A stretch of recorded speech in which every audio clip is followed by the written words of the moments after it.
Welcome to Eklavya study point and I am Sachin. And आज की इस वीडियो में मैं आप सभी को क्लास 12th के फिजिकल एजुकेशन की, अगर आप बोर्ड एग्जाम की तैयारी कर रहे हैं तो आपको मैं चैप्टर फर्स्ट जो है आपका मैनेजमेंट ऑफ स्पोर्टिंग इवेंट्स, इसके बहुत ज़्यादा इंपॉर्टेंट क्वेश्चन आंसर्स बताने वाला हूं। शॉर्ट प्लस लॉन्ग दोनों होंगे इसके अंदर। तो चलिए फिर वीडियो को स्टार्ट करते हैं। तो सबसे पहले आपको बताना चाहूँगा कि अगर आपकी कोई भी क्वेरी हो तो आप इंस्टाग्राम पे मुझे मैसेज कर सकते हैं। यूज़र नेम आप सभी के स्क्रीन के सामने दिया हुआ है। और अगर आप हमारा टेलीग्राम चैनल ज्वाइन करना चाहते हैं तो class 12 ESP new group search मार के आप हमारा टेलीग्राम चैनल ज्वाइन कर सकते हैं। और अगर आप हमारी वेबसाइट को विजिट करना चाहें तो www.eklavyastudypoint.com हमारी वेबसाइट है। वहां पे आपको सभी सब्जेक्ट्स के नोट्स प्रोवाइड करवा दिए जाते हैं, तो आप हमारी वेबसाइट को विजिट जरूर करें। सबसे पहला जो क्वेश्चन है हमारे सामने, देखिए मैं वीडियो को ज्यादा लंबी नहीं रखूंगा, आपको टू द पॉइंट फटाफट क्वेश्चंस बताऊंगा जो बहुत ज्यादा इंपॉर्टेंट है आपके एग्जाम पॉइंट ऑफ व्यू से। What is planning? Right any two objective of planning. Planning का एक मतलब ये होता है कि ऐसा प्रोसेस है, if you want to achieve any objective, ठीक है, बाय सॉल्विंग द प्रॉब्लम्स और making it easier to complete the task. If you are having any goal, ठीक है, and if you are working for it, और आपका जो plan है, ठीक है, ये पूरा क्या है कि आपका भी एक प्रोसेस है। ये सारा आपका ये प्लानिंग कहलाता है। इसके ऑब्जेक्टिव्स क्या होते हैं कि भाई अगर कोई बंदा प्लानिंग करता है तो वो क्यों करता है? सबसे पहला रीजन है कि भाई कोऑर्डिनेशन अच्छा हो। Number two, to keep good control over all activities, आप जितनी भी एक्टिविटीज कर रहे हो आपका कंट्रोल अच्छा हो। थर्ड है to reduce unnecessary pressure immediately, अगर आपने कोई भी चीज प्लानिंग से नहीं करी सो आपके ऊपर प्रेशर ज्यादा होगा। अगर आप प्लानिंग के साथ कुछ भी करते हो तो आपका अननेसेसरी जो प्रेशर है वो रिड्यूस होता है। फोर्थ है to minimise the chances of mistake, अगर आप प्लानिंग से कोई भी काम करोगे सो आपके मिस्टेक के चांसेस बहुत कम होंगे। फिफ्थ है to avoid wastage of money, time and resources, अगर आप प्लानिंग करते हो तो आपकी मनी कभी वेस्ट नहीं होगी, आपका टाइम कभी वेस्ट नहीं होगा, एंड आपके रिसोर्सेज कभी वेस्ट नहीं होंगे। सिक्स्थ है to utilise the resources effectively and economically, आपके पास जो रिसोर्सेज हैं अगर आप प्लानिंग के साथ उनको यूज करोगे तो आप अच्छे से यूटिलाइज कर पाओगे, अदरवाइज आप नहीं कर पाओगे। सेवंथ है to improve the effectiveness of the organisation, आप किसी भी ऑर्गेनाइजेशन में काम करते हो, प्लानिंग के साथ करोगे तो उस ऑर्गेनाइजेशन की इफेक्टिवनेस इंप्रूव होती है। एट्थ है टू इंक्रीज द क्रिएटिविटी, आप जितना प्लानिंग के साथ काम करते हैं आपकी क्रिएटिविटी बढ़ती है। नाइन्थ है to enhance the sport performance, अगर आप प्लानिंग के साथ कुछ भी करेंगे, एक्टिविटीज करेंगे तो आपकी स्पोर्ट्स परफॉर्मेंस भी इनहेंस होती है। और टेंथ है हेल्प्स इन डिसीजन मेकिंग, आप अगर प्लान्ड तरीके से सब कुछ करोगे तो आप एक अच्छा जो है मतलब डिसीजन बना पाओगे अपना। ये मैंने 10 बता दिए हैं, आप इसमें से कोई 5 याद रख लेना, बहुत है, 5 भी बहुत है, मैंने आपको 10 बता दिए हैं, ठीक है। इसके ऑब्जेक्टिव्स आगे बढ़ते हैं। नेक्स्ट क्वेश्चन है what do you understand by directing, new topic है, ठीक है। Enlist its importance as a function of sports events managements, directing से आप क्या समझते हो, ठीक है, स्पोर्ट्स इवेंट्स का जब मैनेजमेंट होता है उसमें। Directing is one of the important functions of sports events management, directing बहुत ही इंपॉर्टेंट फंक्शन होता है जब भी कोई स्पोर्ट्स इवेंट का मैनेजमेंट किया जाता है। Directing personnel is a leadership quality and includes letting staff know what needs to be done and also by when. Directing personnel, ठीक है, ये क्या होता है कि आपके अंदर एक लीडरशिप क्वालिटी होती है कि आप अपने स्टाफ को, जो आपके साथ जो स्टाफ काम करता है, ठीक है, जो मैनेजमेंट है आपका, आपको पता होना चाहिए कौन सा काम कब करना है, कैसे करना है। समझ में आ रहा है? क्या करना है, कब करना है, कैसे करना है, ये सब आपको जो है मतलब पता होना चाहिए। It includes supervision of personal while simultaneously motivating them, ठीक है। डायरेक्टिंग में क्या होता है भाई, आपका जो मतलब सुपरविजन होता है, लगातार आप जो है मोटिवेट करो सबको, ठीक है, और आप देख रेख करो पूरी, यही आपका डायरेक्टिंग में आता है। इसकी इंपॉर्टेंस क्या है? देखो, अगर आप अपने एम्प्लॉयज को डायरेक्ट करते हो तो क्या होता है कि आपकी जो परफॉर्मेंस है ऑर्गेनाइजेशनल वो काफी ज्यादा अच्छी होती है। और क्या होता है, directing guides employees to fully realize their potential and capabilities by motivating and providing effective leadership, अगर लीडरशिप इफेक्टिव है और आप सही से डायरेक्ट कर रहे हैं जो आपके एम्प्लॉयज हैं और जो आपके साथी हैं उनको अपनी पोटेंशियल का पता चलता है, उनको अपनी कैपेबिलिटीज का पता चलता है और वो मोटिवेट होते हैं। Directing facilitates introduction of needed changes in organisation, अगर डायरेक्टिंग होती है अगर ऑर्गेनाइजेशन में कोई जरूरत है किसी चेंज की तो वो हो सकती है। फिर है effective directing helps to bring stability and balance in the organisation. अगर आपकी डायरेक्टिंग इफेक्टिव होती है तो ऑर्गेनाइजेशन के अंदर बैलेंस बनता है, एक स्टेबिलिटी आती है। सो ये सारे इसके इंपॉर्टेंस थे जो मैंने आपको बता दिए हैं। नेक्स्ट क्वेश्चन है what is staffing, also mention its role in sports events management. Staffing से आप क्या समझते हो, इसका क्या रोल है स्पोर्ट्स इवेंट्स मैनेजमेंट के अंदर? Staffing is one of the important functions of sports events managements. ठीक है, सो स्टाफिंग भी एक इंपॉर्टेंट फंक्शन होता है। इट रेफर्स टू आइडेंटिफाइंग की स्टाफ पोजीशंस। देखो स्टाफ के अंदर अलग अलग पोजीशन होती है, वो पहचानना पड़ता है कौन किस लिए बना है। And to ensuring that the proper talent is serving that specific job duty। और ये पूरा इंश्योर करना पड़ता है कि वो जो स्टाफ का मेंबर है, वो जो उसको काम सौंपा गया है स्पेसिफिक, क्या वो उसके लिए प्रॉपर टैलेंटेड है।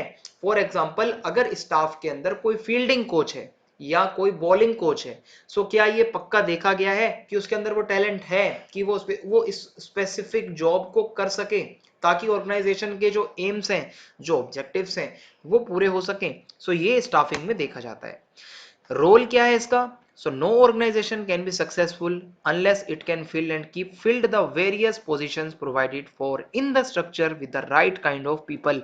सही लोग अगर आपके ऑर्गेनाइजेशन में नहीं है, स्टाफ में, आप कभी सक्सेसफुल नहीं हो सकते। Staffing helps in discovering and obtaining competent personal for functions of sports events management. ठीक है, आप अगर स्टाफिंग करते हैं तो आपको अच्छे से आप डिस्कवर कर पाते हैं कि जो आगे का जितना भी काम होना है, जो फंक्शंस हैं, वो अच्छे से हों। Staffing makes for higher performance by putting right person on the right job. Staffing में क्या होता है, सही बंदे को सही काम देकर लगातार कंटिन्यूअस एफर्ट्स करके पूरे ऑर्गेनाइजेशन की सक्सेस के लिए काम किया जाता है। ठीक है, and it helps to ensure optimum utilisation of human resources. Staffing का मतलब है आप अच्छे से यूज करो जो आपके पास मैन पावर है। आप अगर उनका टैलेंट देख के उनको स्टाफिंग कर देते हो, उनको काम दे देते हो, उनको जॉब दे देते हो, सो ये एक अच्छा बेटर यूटिलाइजेशन होता है ह्यूमन रिसोर्सेज का, और ये जॉब सेटिस्फेक्शन को भी इंप्रूव करता है। अब उसके बाद अगला क्वेश्चन है हमारा, what is the role of organizing in the functions of sports events management। so organizing का क्या है भाई, organizing is one of the important function, ये भी बहुत ज्यादा इंपॉर्टेंट है भाई। Organising role includes making arrangements for hospitality management. भाई ऑर्गेनाइजिंग में क्या होता है, आप कोई भी चीज ऑर्गेनाइज कर रहे हो, हॉस्पिटैलिटी मैनेजमेंट आता है, लॉजिंग आती है, फूड एंड ड्रिंक आपको ऑर्गेनाइज करना है, hostesses etcetera, and contacting sponsors, sponsor वगैरह को कॉन्टेक्ट करना, ये सब ऑर्गेनाइजिंग टीम का काम होता है। अगर सिंपली मैं बताऊं तो organisation is carrying out the event within the parameters established by planning. ठीक है, और इसका रोल अगर मैं आपको बताऊं, distributing resources and organizing personnel in order to achieve the goals established in the sports events planning functions। ठीक है, सो अगर ऑर्गेनाइजिंग सही से होती है तो सभी रिसोर्सेज को सही से डिस्ट्रीब्यूट किया जा सकता है ताकि गोल्स आपके अचीव कर सको। Organising and division of work, organising अगर होती है तो सही से ऑर्गेनाइज्ड वे में सब कुछ होता है, काम को अच्छे से आप डिवाइड करके कर सकते हो ताकि और ज्यादा इफेक्टिवनेस बढ़े। डिपार्टमेंटलाइजेशन, ऑर्गेनाइजिंग अगर आपकी सही होगी तो आप डिपार्टमेंट्स बांट सकते हो, food and drink department, lodging department, hospitality department. Departmentalisation जब होता है तो आपका और अच्छे से काम होता है। फिर होता है असाइनमेंट ऑफ ड्यूटीज, ऑर्गेनाइज्ड वे में सब कुछ होगा तो सभी को अपनी ड्यूटीज असाइन कर दी जाती हैं, सो एक सक्सेसफुल इवेंट होता है। सो ये इसमें मैंने आपको बता दिया है। अब हमारा अगला क्वेश्चन है, write down the role of the various committees post tournament. Tournament के बाद की कमिटीज कौन कौन सी होती है, इंपॉर्टेंट। सो पब्लिसिटी कमेटी होती है जो रिपोर्ट देती है मीडिया को ताकि इंफॉर्मेशन पता चले कितना खर्चा हुआ, ठीक है, परफॉर्मेंस कैसी रही प्लेयर्स की, रिकॉर्ड्स, और ये सारी इंफॉर्मेशन देनी होती है। फिर आती है फाइनेंस कमेटी, ये क्या एक रिपोर्ट बनाती है टोटल एक्सपेंडिचर कितना हुआ है। ट्रांसपोर्ट कमेटी, ये क्या करती है कि प्रॉपर भाई सही से मतलब इंफॉर्मेशन देती है कि कैसे व्हीकल्स का यूज करना है टूर्नामेंट खत्म होने के बाद। फूड एंड एकोमोडेशन कमेटी, इसका काम क्या होता है, अगर कोई डैमेज हुई है जहाँ पे प्लेयर्स रह रहे थे वहां पे उसको रिपेयर करो है, और रिपोर्ट्स देनी होती है प्लेयर्स की। ठीक है, officials regarding lodging and boarding expenditure to organising committee, और सारा ये एक्सपेंडिचर वगैरह भी देना होता है। कमेटी फॉर ऑफिशियल्स, इसका काम क्या होता है, giving payment and thanks letter to all officials, जितने भी ऑफिशियल्स होते हैं उनको थैंक्स लेटर देना, ये इसका काम है। फिर आती है ग्राउंड एंड इक्विपमेंट कमेटी, ये क्या करती है, अगर कोई डैमेज होता है ग्राउंड को तो उसको देखती है। प्रोग्राम कमेटी, ये क्या करती है, providing information about all participating team to organising committee and distributing certificates, ये सर्टिफिकेट्स वगैरह और थैंक्स लेटर वगैरह देना। First aid committee, submitting all first aid equipment and information to organising committee, ठीक है, ये सारा सबमिट करना पड़ता है बाद में। प्राइज डिस्ट्रीब्यूशन कमेटी, जब टूर्नामेंट खत्म होता है तो एक सेरेमनी होती है जिसमें सारे जो मतलब इंफॉर्मेशन वगैरह है वो दी जाती है प्राइज डिस्ट्रीब्यूशन कमेटी द्वारा। फिर आती है ऑर्गेनाइजिंग कमेटी, ये सारी रिपोर्ट्स को कलेक्ट करती है, फाइनल यही होता है भाई, ठीक है, कि मतलब ये कलेक्ट करके और taking note of all the important information and submitting it to the administrative director, last में डायरेक्टर को सबमिट कर दिया जाता है। अब टूर्नामेंट स्टार्ट होने से पहले कौन सी कमेटीज होती हैं ये जानना बहुत ज़रूरी है। सो ऑर्गेनाइजिंग कमेटी जो टूर्नामेंट को ऑब्वियसली ऑर्गेनाइज कर रही है। फिर पब्लिसिटी कमेटी जो कि उसकी पब्लिसिटी करती है, उसको प्रॉपर उसको जितना भी प्रचार करना है उसका इन्फॉर्मेशन स्प्रेड करनी है, TV radio newspaper poster etcetera से, वो इसका काम होता है। मार्केटिंग कमेटी सारे इक्विपमेंट्स को परचेज करना, ठीक है। और फाइनेंस कमेटी पूरा बजट तैयार करती है, एक्सपेंडिचर तैयार करती है। ट्रांसपोर्ट कमेटी पूरे जो लोग हैं जो खेल रहे हैं इवेंट में उनको ले जाना एक जगह से दूसरी जगह, ट्रांसपोर्ट फैसिलिटीज प्रोवाइड करना।